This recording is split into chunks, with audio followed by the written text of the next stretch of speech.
Dale. Una, dos, tres.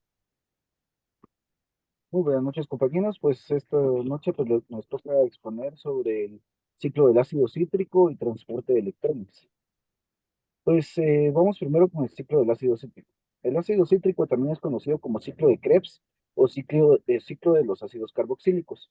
Esto fue descubierto por Hans Adolf Krebs en 1955, que en sí el ciclo de ácidos cítricos es una ruta metabólica y ayuda a convertir las cuatro moléculas principales de nuestro cuerpo, como lo son los carbohidratos, proteínas, lípidos y ácidos nucleicos, en energía para nuestro cuerpo. El ciclo inicia con dos moléculas, que son la acetilcoenzima A y el oxalacetato, que este está compuesto por cuatro carbones y el acetilcoenzima A está compuesto por dos carbones. Luego, tiende a hacer ocho reacciones, de las cuales yo voy a ser el encargado de darle las primeras cuatro. La primera reacción es la formación de citrato. La formación de citrato es cuando se une la molécula de acetilcoenzima A más el oxalacetato, formando una hidrolización en la cual forma una nueva molécula de citrato. En la reacción número 2, o también llamada isomerización, es la molécula de citrato que se une al cis-aconitato.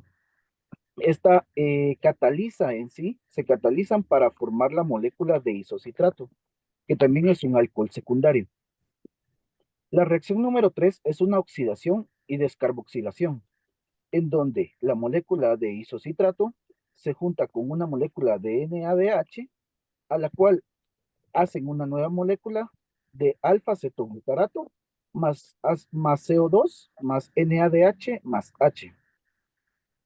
La reacción número 4 es totalmente lo contrario. Es una descarboxilación y una oxidación, donde alfa-cetoglutarato más NAD más HS y acetilcoenzima A hacen una reacción de oxidación para crear así la succinilcoenzima A más CO2 más NADH más H. Muchas gracias. Muy bien, ahora yo seré el encargado de darles las siguientes cuatro reacciones del ciclo de Krebs. Y en este caso empezaremos con el número 5, que esto lo sería una hidrólisis.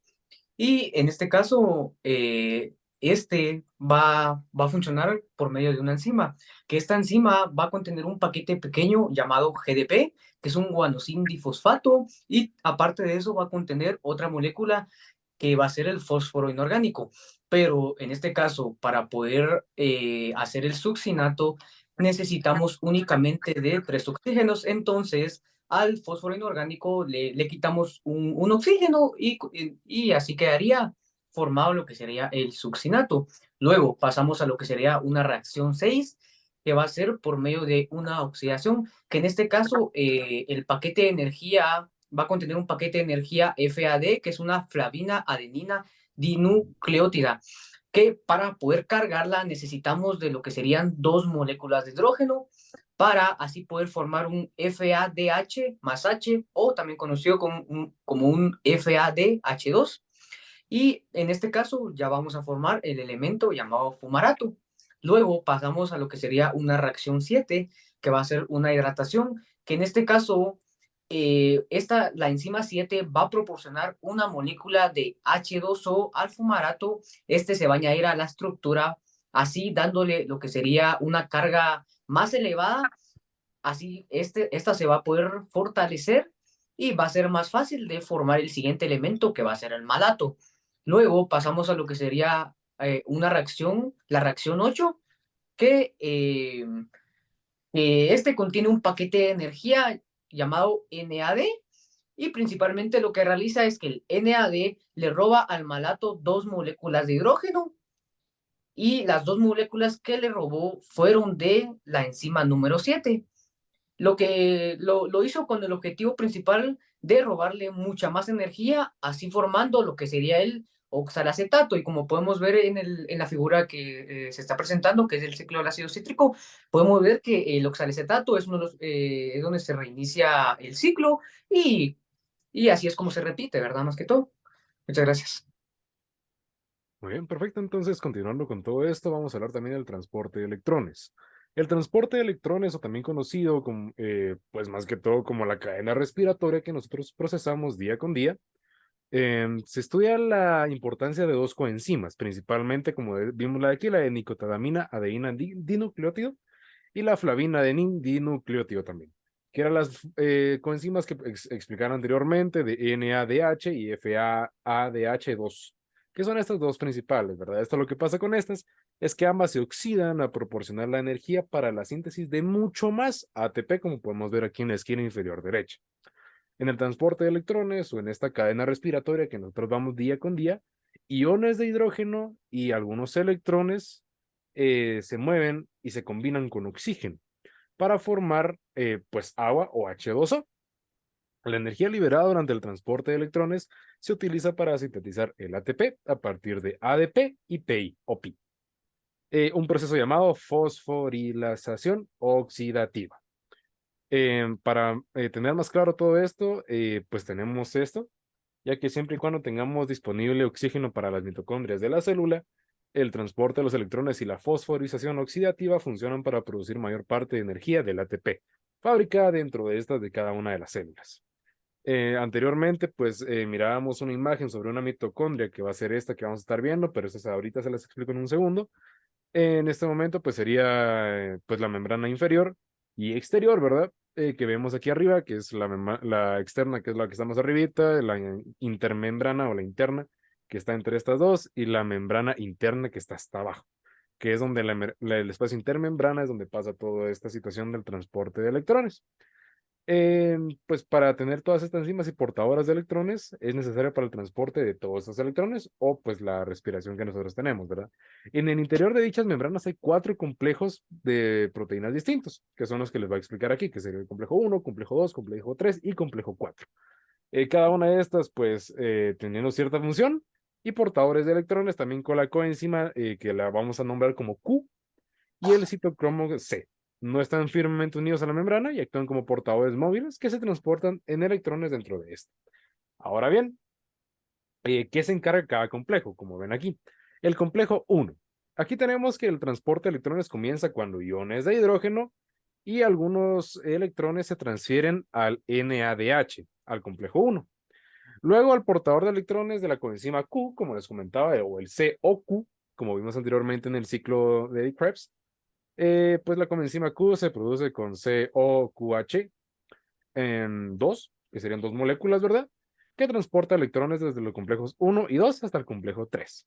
Así como lo podemos ver aquí, pero en este momento les voy a explicar como que el proceso más centrado en esta situación, ya que podemos ver por aquí que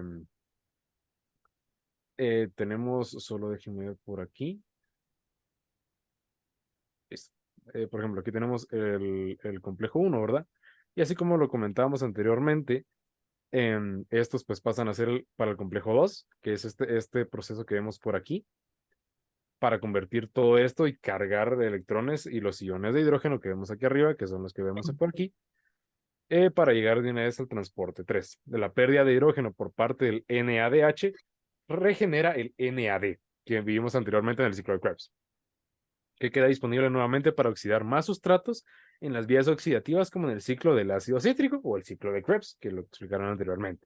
Los iones de hidrógeno del NADH se difunden hacia el espacio intermembrana donde producen gradiente de protones. Bueno, entonces ya que tenemos un poquito más claro qué es lo que hace cada situación, regresemos por aquí. Entonces, el complejo número 2, aquí dice que dentro de los citocromos, el hierro como tal, que se forma por aquí, ¿verdad?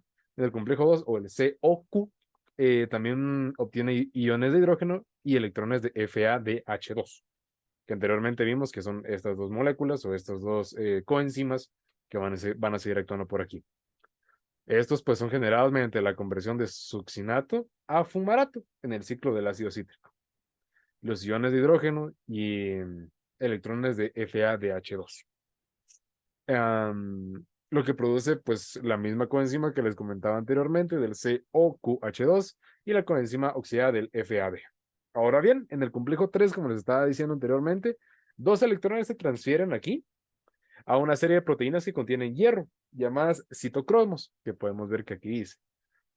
Pues todo esto con el fin o con todo esto con el tiempo de que un portador de electrones móvil, el ion de hierro, dentro de los citocromos se oxida, pasando de Fe3 a FO2, reduciéndonos 1, ya que pues esto es una oxidación, ¿verdad? Entonces queda a base de eso. Donde se produce, como vimos anteriormente, una gradiente de protones. Y en el complejo número 4, 4 electrones de citocromos se combinan con iones de hidrógeno y oxígeno para formar 2 moléculas de agua en la forma simplificada. Es decir, para tener una idea, porque justamente aquí en esta parte de la presentación dice que hay 4 electrones, 4 moléculas de hidrógeno y pues oxígeno que son 2, ¿verdad? Entonces, para que tengamos una idea de cómo podría ser o hacer una fórmula un poco más simplificada, sería una fórmula que podemos verla así, que sería 4 electrones más 4 moléculas de hidrógeno, por aquí, más el oxígeno, ¿verdad? Y como les comentaba, esto, pues si utilizamos, ¿verdad? O nos dedicamos a como balancear toda esta ecuación, todo esto nos va a dar el resultado de 2 moléculas de H2O o de agua, como comentaban mis compañeros anteriormente. Este es el resultado. Ahora bien, si nos vamos, por ejemplo, ya tenemos esta fórmula que es la básica, ¿verdad? Para ver todo esto. Podemos ver dentro de todo esto, aplicando el ciclo de Krebs a nuestra respiración. Entonces, si nos vamos, por ejemplo, aquí a la siguiente imagen, como les estaba comentando anteriormente, aquí está todo el proceso, ¿verdad? Para hacernos más simples, creo que voy a tomar el lápiz por aquí. Entonces, aquí vemos primero que nada las moléculas de hidrógeno que entran.